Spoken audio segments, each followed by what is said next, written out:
Enfermedad inflamatoria intestinal. Dentro del concepto de la enfermedad inflamatoria intestinal incluimos dos patologías, que son la enfermedad de Crohn y la colitis ulcerosa. Tenéis que conocer varios aspectos con respecto a este grupo de enfermedades y lo primero, tenéis que ser capaces de diferenciar la una de la otra. Son patologías autoinmunes. Lo que desconocemos es la causa que las origina. Sabemos que el sistema inmune se disregula y ataca a las células intestinales, pero desconocemos cuál es la causa que provoca la disregulación. Son enfermedades con dos picos de incidencia. Hay un pico en la juventud, entre los 20 y los 30 años, pero no debéis olvidar, sobre todo de cara al examen, que hay otro pico de incidencia en la ancianidad, en los 60 y los 70 años. Es muy típico que se pueda debutar de estas patologías siendo un anciano. ¿Qué diferencias tenéis que conocer entre la una y la otra? Bueno, la colitis ulcerosa es una enfermedad que afecta fundamentalmente al colon. También afecta al recto. Es una proctocolectomía habitualmente. En cambio, la enfermedad de Crohn no. La enfermedad de Crohn decimos que puede afectar de la boca al ano. Puede afectar a esófago, estómago, duodeno, yeyuno, ilion y típicamente respeta el recto. El recto, los pacientes con enfermedad de Crohn, aunque puede estar afectado, suele estar sano. La afectación de la colitis ulcerosa es continua. ¿Qué quiero decir con que es continua? Pues que se inicia afectando al recto y puede afectar a más o menor cantidad de colon, pero la parte que afecta está afectada de manera continua. De tal manera que si un paciente tiene afectación hasta el ángulo esplénico, toda la mucosa desde el recto hasta el ángulo esplénico va a estar afectada. En el caso del Crohn la cosa es diferente. Es una afectación parcheada. Un paciente con enfermedad de Crohn puede tener afectación del recto, tener el colon izquierdo sano y luego tener afectación del transverso. La afectación va saltando, es típicamente en parches. La colitis ulcerosa se protege de ella con el tabaco, es un factor protector. En cambio, los enfermos con enfermedad de Crohn es un factor de riesgo. De hecho, es fundamental que si tenéis un paciente con enfermedad de Crohn consigáis que deje de fumar, ya que el tabaco es un factor de riesgo para requerir cirugía y disminuye la eficacia de los tratamientos. En cuanto a los autoanticuerpos, el autoanticuerpo típico de la colitis ulcerosa son los PEANCAS. En cambio, en la enfermedad de Crohn son los ASCAS, los antisaccharomyces cerevisiae. El Crohn da típicamente afectación perianal, da fístulas y abscesos, cosa que no es propia de la colitis ulcerosa. De hecho, si tenéis a un paciente diagnosticado de colitis ulcerosa y desarrolla una fístula, deberíais replantearos el diagnóstico inicial de colitis ulcerosa. En la biopsia, la enfermedad de Crohn da típicamente una afectación en granulomas, mientras que la colitis ulcerosa da abscesos crípticos.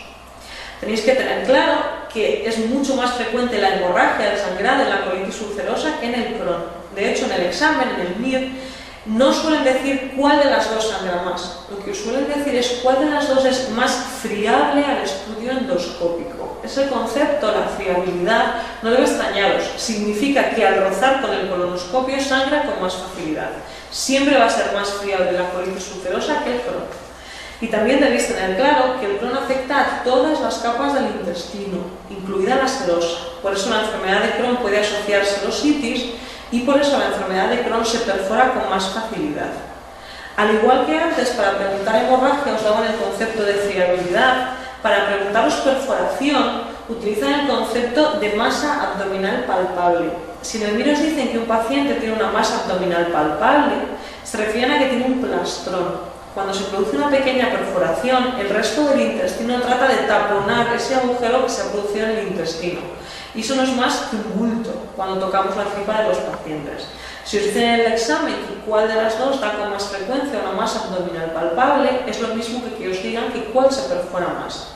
Como el Crohn afecta a todas las capas, el Crohn es la patología de las dos que más se perfora.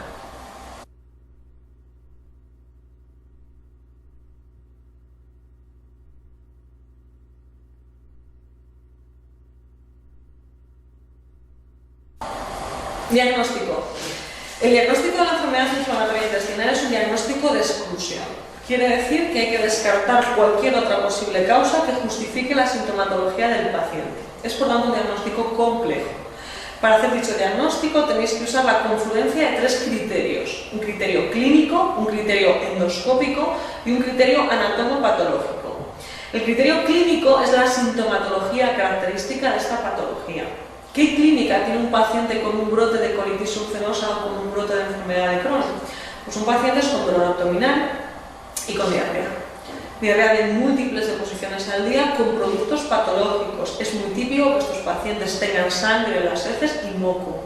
Mucho moco. El moco es muy típico. Ha sido pregunta a mí en varias ocasiones. ¿Qué más tienen estos enfermos? Fiebre. La fiebre en estas enfermedades no tiene que haceros pensar necesariamente que el paciente está infectado. La fiebre tiene dos orígenes, infeccioso o inflamatorio. En el caso de la enfermedad de Crohn y la colitis ulcerosa, la fiebre suele reflejar la presencia de inflamación. Si hacéis un estudio analítico a estos enfermos, van a tener elevados todos los reactantes de fase aguda. Van a tener, por lo tanto, trombocitosis, leucocitosis, incremento del fibrinógeno, aumento de la PCR y de la velocidad de sedimentación globular. Pero si os fijáis, un paciente con esta clínica, con dolor, diarrea, aumento de los reactantes de fase aguda y fiebre, lo más probable no es que tenga una enfermedad de Crohn. Lo más probable es que tenga una gastroenteritis. Por eso el criterio clínico solo no es suficiente para el diagnóstico. Tenéis que sumarle un criterio endoscópico. ¿Está indicado a un paciente con una gastroenteritis hacer una colonoscopia? No. ¿Cuándo hacemos una colonoscopia en estos enfermos? Cuando los episodios diarreicos se repiten con cierta frecuencia. Un paciente de 30 años que tiene 4 diarreas en 2 meses es un paciente en el que tenéis que plantearos que pueda tener algo más que 4 simples gastroenteritis. ¿Qué esperamos encontrar en la colonoscopia en estos pacientes? Pues hombre, es una enfermedad inflamatoria del intestino. El intestino está inflamado. Vais a encontrar, por lo tanto, edema e hiperemia. ¿Y qué es lo más característico de estas patologías? Las úlceras. Úlceras que en el caso de la colitis ulcerosa van a ser continuas y que en el caso de la enfermedad de Crohn van a dar una afectación parcheada. Esas úlceras, siempre que se ve la presencia de úlceras en el intestino, estamos obligados a biopsiarlas. ¿Cuál es la biopsia característica de esta patología inflamatoria? Pues en el caso de la enfermedad de Crohn es lo típico, la presencia de granulomas, y en el caso de la colitis ulcerosa la presencia de abscesos crípticos. No obstante, muchas veces en las biopsias no encontramos ni una cosa ni la otra. Eso no excluye el diagnóstico. De hecho, se considera que el hecho de que en una biopsia haya un infiltrado inflamatorio específico es suficiente para hacer el diagnóstico de estas enfermedades. Así que un paciente con clínica de diarrea, dolor abdominal y reactantes de fase aguda, que tiene una colonoscopia con edema, epidemia e úlceras y una biopsia con un infiltrado inflamatorio o bien con granulomas o abscesos crípticos, es un paciente con sospecha de enfermedad inflamatoria intestinal. ¿Por qué digo con sospecha y no con diagnóstico? Porque, como dijimos al principio, es un diagnóstico de exclusión. Así que tenéis que excluir que no haya otra causa que justifique ese diagnóstico. ¿Y cuál es la causa que más frecuentemente justifica ese diagnóstico? La presencia de una infección, de una diarrea infecciosa concomitante. De hecho, es fundamental que en estos enfermos se haga un estudio con coprocultivos, con parásitos y con cultivo también de las muestras que hemos cogido de la biopsia de las úlceras, porque hay virus que también pueden dar esta sintomatología, como puede ser el citomegalovirus. Si todo el estudio infeccioso es negativo y el paciente cumple tanto el criterio clínico como el criterio endoscópico como el criterio anatomopatológico, tenéis hecho el diagnóstico de enfermedad inflamatoria intestinal.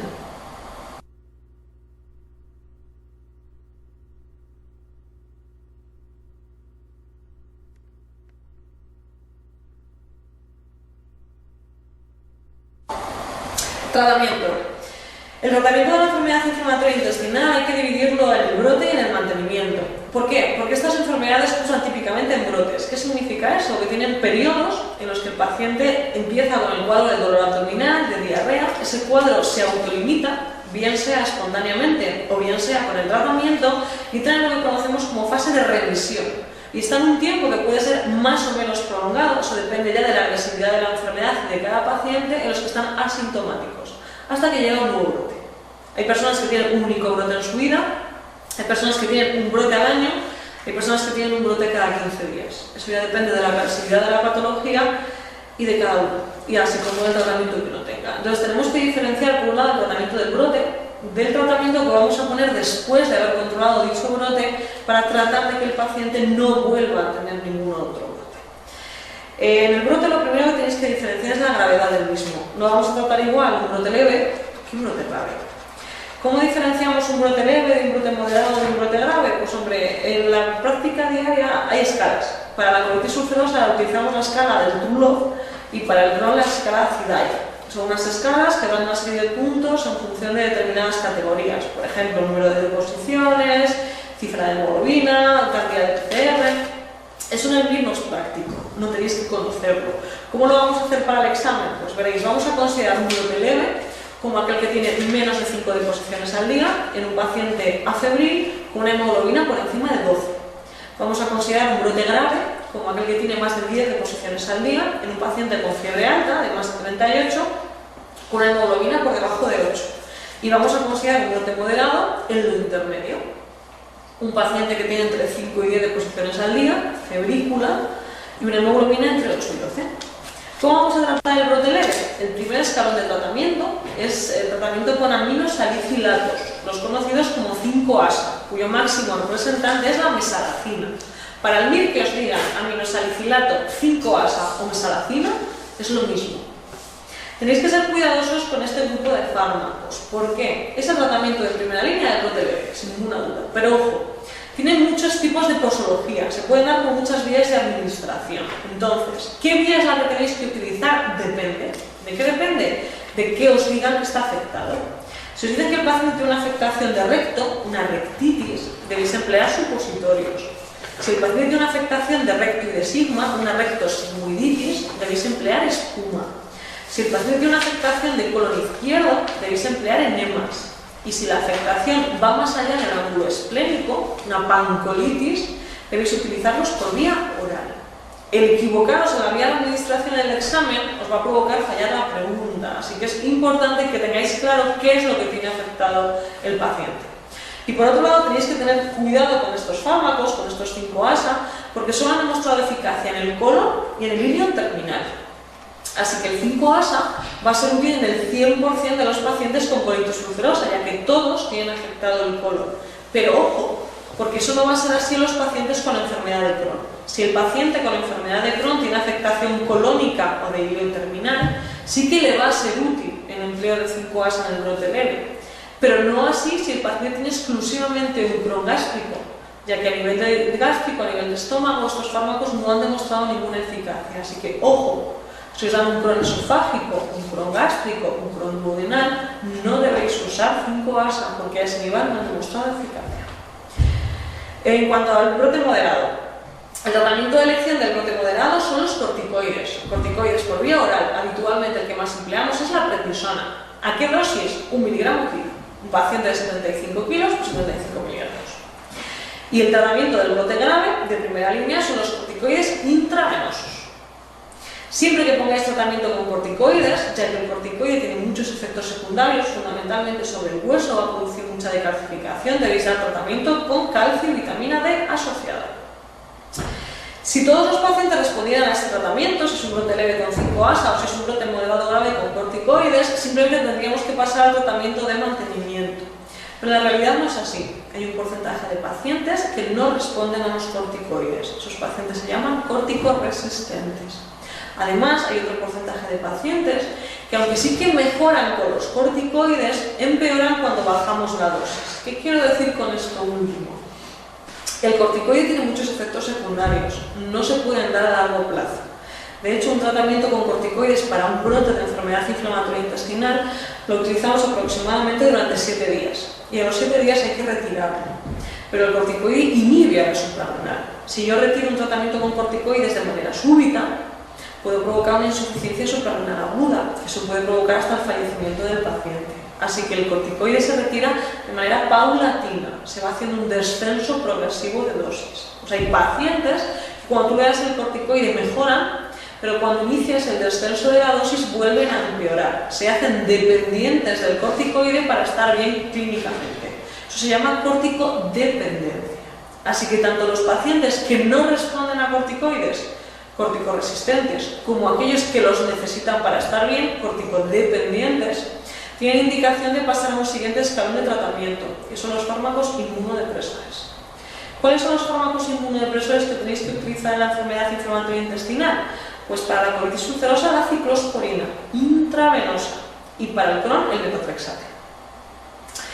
Hasta hace unos años era lo único de lo que disponíamos. Un paciente que no mejoraba con ciclosporina si era una colitis ulcerosa o con metotrexate si era un Crohn, Si no mejoraba, teníamos que operarle. Ya no había más alternativas terapéuticas. Hace unos años aparecieron los fármacos biológicos, los anti-TNF, cuyo máximo representante es el infliximab. Estos fármacos han revolucionado el tratamiento de estos pacientes, ya que nos ha permitido rescatarles a muchos de la cirugía.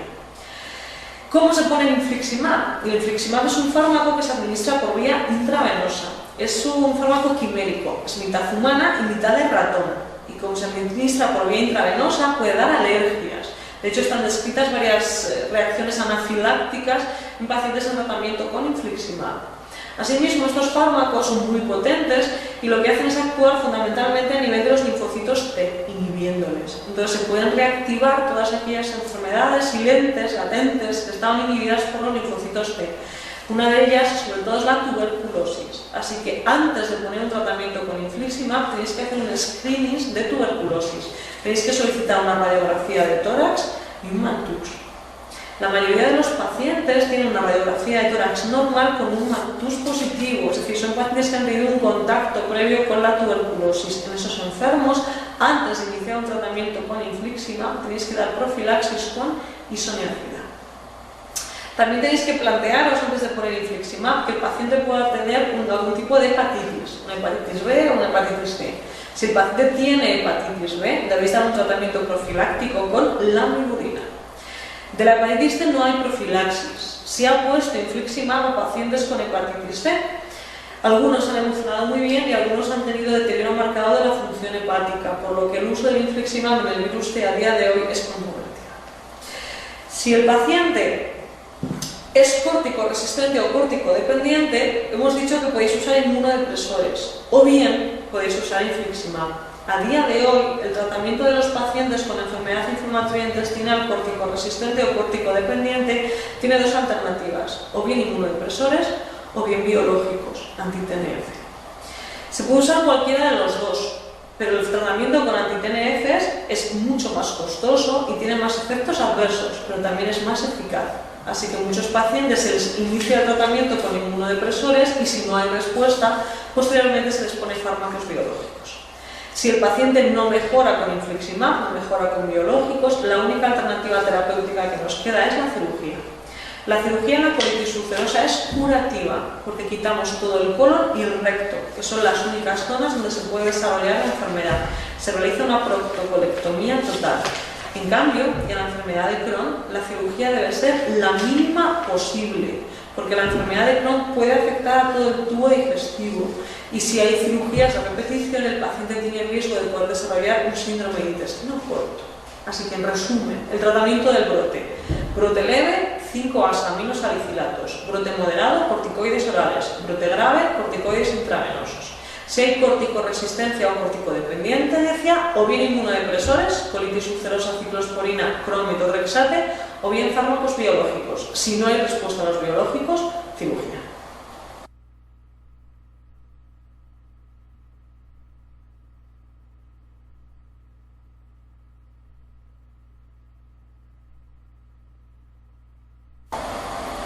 Tratamiento de mantenimiento.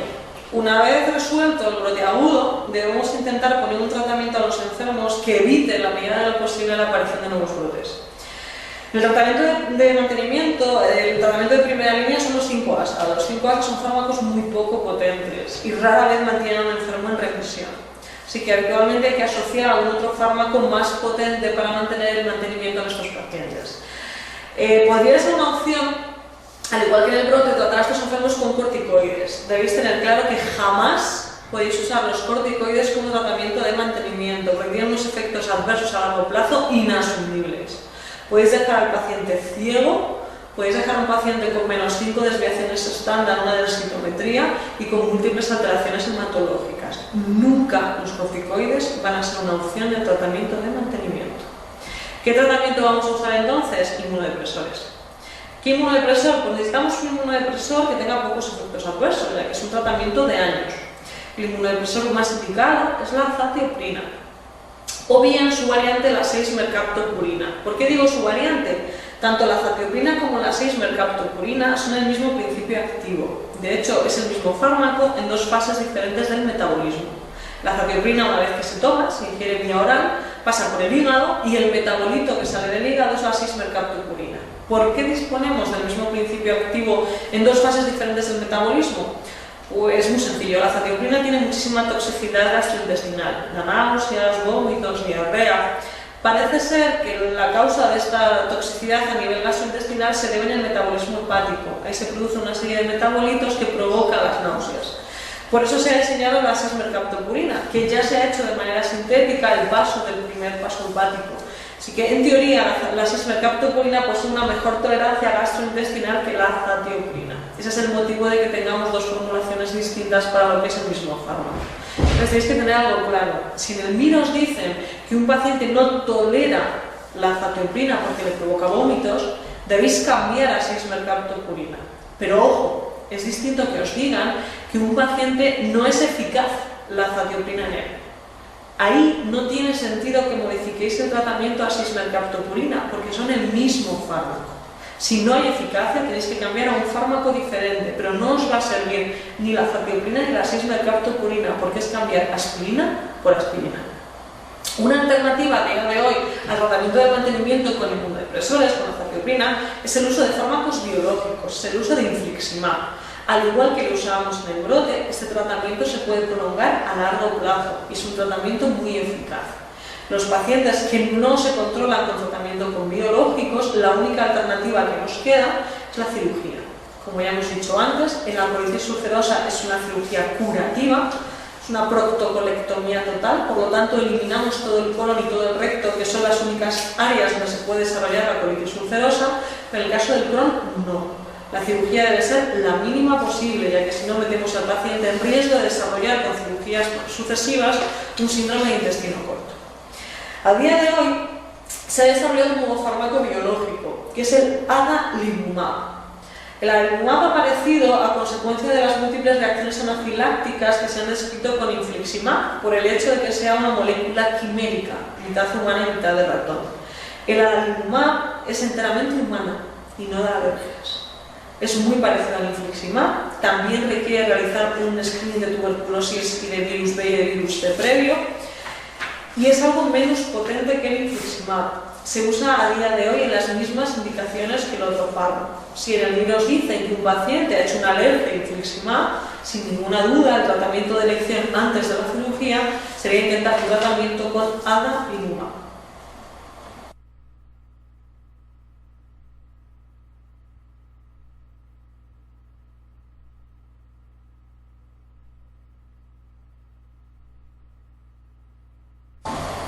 Enfermedad fistulosa. Ya hemos dicho que la enfermedad de Crohn puede asociar con cierta frecuencia la afectación perianal, fístulas y abscesos. El tratamiento de los pacientes que tienen fístulas es un pelín diferente del tratamiento estándar de los pacientes con un brote.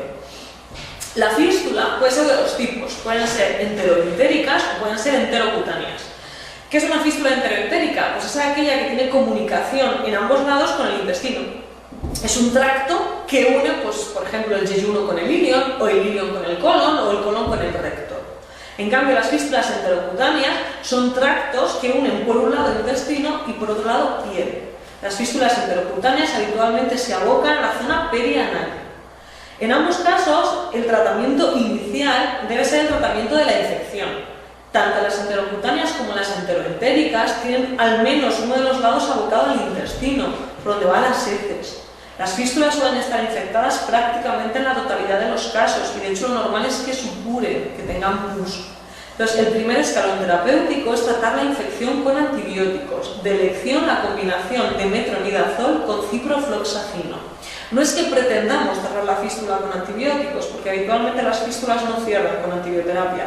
Lo que pretendemos es tratar la infección sobreañadida. Una vez que hemos resuelto la infección, el tratamiento de elección de la fístula nunca van a ser los corticoides. ¿Por qué? La fístula es un proceso largo. Hay pacientes que están años con fístulas. Y ya hemos dejado claro antes que el corticoide jamás va a ser una acción terapéutica a largo plazo, porque tiene efectos secundarios inasumibles. Así que una vez puesta la antibioterapia, el tratamiento de elección son los inmunodepresores, en concreto la azatioprina o la cis-mercaptopurina. Si la fístula no cierra con el tratamiento inmunodepresor, el siguiente escalón terapéutico es el uso de fármacos biológicos, en concreto el infliximab. El infliximab ha revolucionado el manejo de las fístulas y ha conseguido muy buenas tasas de respuesta y de cierre fistuloso. En el bajo porcentaje de pacientes que no se resuelve la fístula con infliximab, la última alternativa terapéutica es la cirugía, fistulectomía o fistulotomía según la localización de la misma.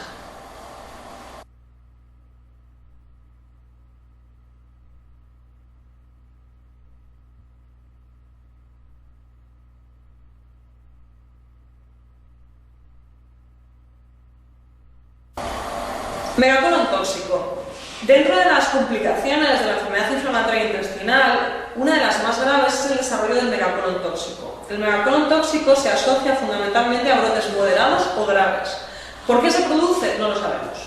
Es un cuadro de dilatación intestinal que llega a un punto en que se hace crítica dicha dilatación y se produce la perforación del paciente.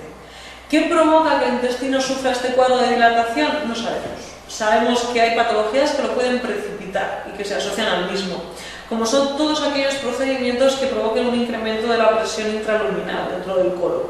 Pues, por ejemplo, la realización de una colposcopia o de un enema opaco. Y también sabemos que los antidiabéticos favorecen el desarrollo de este proceso, pero hay pacientes que no se les ha realizado nada que incremente la presión intraluminal ni se les ha dado antidiabéticos y a pesar de ello desarrollan un megacolon. Así que su fisiopatología es desconocida. ¿Cómo debemos sospecharlo? En el MIR, para sospechar la presencia de un megacolon, la palabra clave es la existencia de distensión abdominal. Un paciente con un brote moderado o grave, ya sea de colitis ulcerosa o de Crohn, que de repente inicia distensión abdominal, la primera causa a descartar es que no está haciendo un megacolon. ¿Cómo se confirma el diagnóstico? Realizando una radiografía de abdomen. En dicha radiografía hay que medir con una regla en centímetros el colon transverso. Si es mayor a 6 centímetros, tenemos hecho el diagnóstico de megacolon. No es necesaria realización ni de escáner, ni de resonancia, ni de ninguna otra técnica más sofisticada. El diagnóstico es por radiografía simple de abdomen. ¿Cómo se trata? Inicialmente lo primero que hacemos es tratar la enfermedad de base, que cuál es el brote moderado o grave de enfermedad inflamatoria intestinal. ¿Cómo se trata un brote moderado o grave? Con corticoides. Así que de elección para el tratamiento del megacolon es dar corticoides intravenosos. Obviamente un paciente con un colon muy dilatado que tiene riesgo de perforación no puede comer. Así que estos enfermos van a estar en dieta absoluta y con sueroterapia. Y el principal riesgo de estos enfermos es la perforación. Así que añadimos al tratamiento antibióticos de manera profiláctica por si se perforaran. La combinación antibiótica de elección es metronidazol con ciprofloxacino. Con este tratamiento esperamos unas 24 o 48 horas. Si en ese tiempo no hay una clara mejoría clínica con un descenso de ese tamaño colónico, hay que hacer cirugía. La cirugía es una colectomía total, hay que quitar todo el colon. Es una patología grave que si no se trata adecuadamente y a tiempo puede condicionar el fallecimiento del paciente.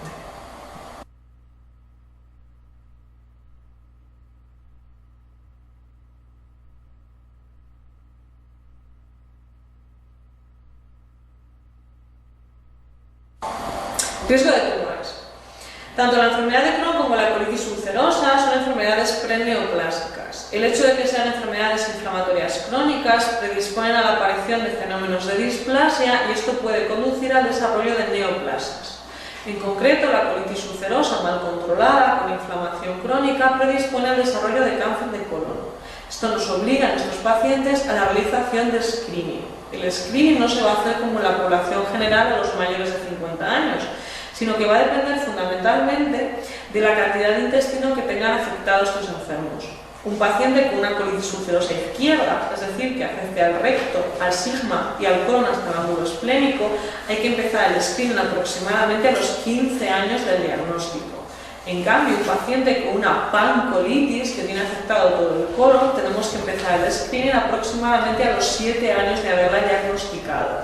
¿Cómo se hace el screening? Se hace realizando una colonoscopia completa y cogiendo biopsia de los 4 cuadrantes del colon aproximadamente cada 2 centímetros. O sea, son múltiples biopsias las que hay que coger de todo el colon. ¿Por qué cogemos tantas biopsias? Porque la displasia no se produce en un pólipo como en la población general, sino que la displasia se produce en la propia pared del intestino. Es la pared del colon la que degenera. Si aparece displasia de alto grado, el paciente tiene indicación de realizar cirugía.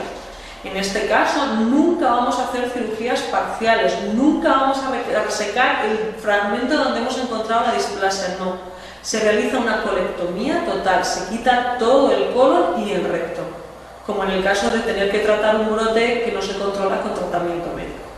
El único fármaco de todos los que empleamos en el tratamiento de la colitis ulcerosa que ha demostrado que puede disminuir algo el riesgo de desarrollo de cáncer colorectal son los 5-ASA, la mesalazina.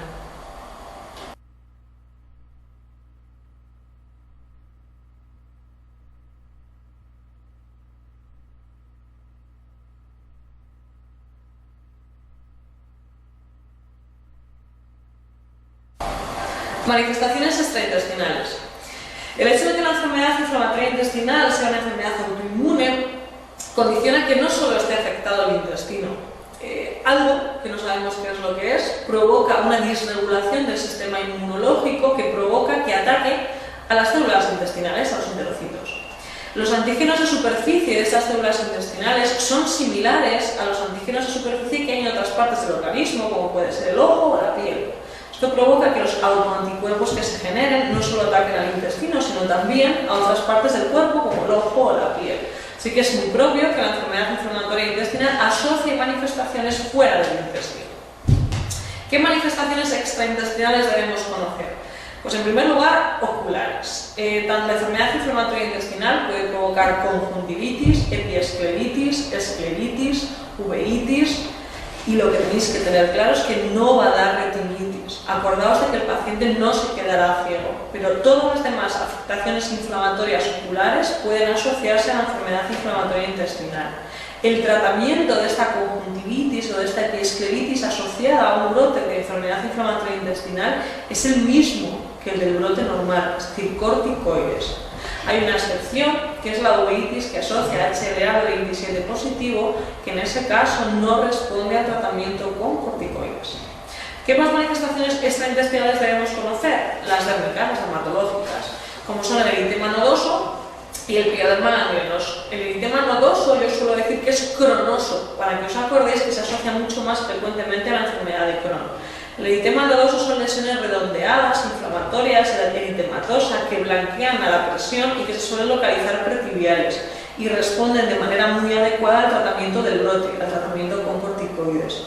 En cambio, el pioderma gangrenoso es una lesión ulcerada, necrótica, que también aparece pretibial y que puede llegar a tener altas dimensiones, pueden llegar a ser muy grandes y no responde al tratamiento del brote. Se han probado múltiples tratamientos, hasta poner infliximab intralesional o dar dapsona, que era el tratamiento de la lepra. El pioderma no responde a ninguno de los tratamientos, desaparece, por decirlo de alguna manera, cuando quiere. Es una lesión muy invalidante, ya que estéticamente condiciona muy mala calidad de vida a los pacientes. ¿Qué más manifestaciones debemos conocer? Hematológicas. Es muy característica la enfermedad inflamatoria intestinal la existencia de anemia. La anemia de la colitis ulcerosa es típicamente una anemia microcítica por ferropenia, por pérdidas crónicas de sangre a través del intestino. En cambio, la enfermedad de Crohn, como afecta de manera muy marcada al intestino y en concreto al ilion y al ilion terminal, es muy frecuente que los pacientes tengan mala absorción de vitamina B12 y de ácido fólico, por lo que suelen ser anemias con volumen corpuscular elevado. No os debe extrañar que os planteen en el examen que la anemia típica del Crohn sea una anemia normocítica. ¿Por qué no os debe extrañar? Porque, por un lado, estos enfermos tienen mala absorción de vitamina B12 y de fólico y por lo tanto deberían tener un volumen alto, pero por otro lado la enfermedad de Crohn también sangra. No sangra tanto como la colitis ulcerosa, pero tienen pérdidas digestivas crónicas sanguíneas. Por lo tanto, también tienen ferropenia y deberían tener un volumen corpuscular bajo. Como tiene una causa para tener volumen elevado y otra para tener volumen bajo, no es de extrañar y no es raro ver que estos pacientes tienen un volumen corpuscular normal, por la combinación de la ferropenia con la mala absorción de vitamina B12 y de fólico. ¿Qué más manifestaciones debéis conocer? Pues litiásicas. Estos pacientes tienen mucha tendencia a hacer litiasis, tanto biliares como urinarias. Y esto es muy propio de la enfermedad de Crohn. ¿Por qué es propio de la enfermedad de Crohn? Porque esta formación de litiasis se debe a alteración en la reabsorción de calcio y de sales biliares a nivel del ilion terminal. Y el ilion terminal se ve afectado en el Crohn y no en la colitis ulcerosa. También hay manifestaciones generales que son tanto propias previas de la colitis común del Crohn y que debéis conocer. La presencia de aftas bucales es muy típico y de artralgias y artritis, que pueden ser tanto periféricas como centrales. Incluso hay muchos pacientes que llegan a asociar una espondilitis anquilosa.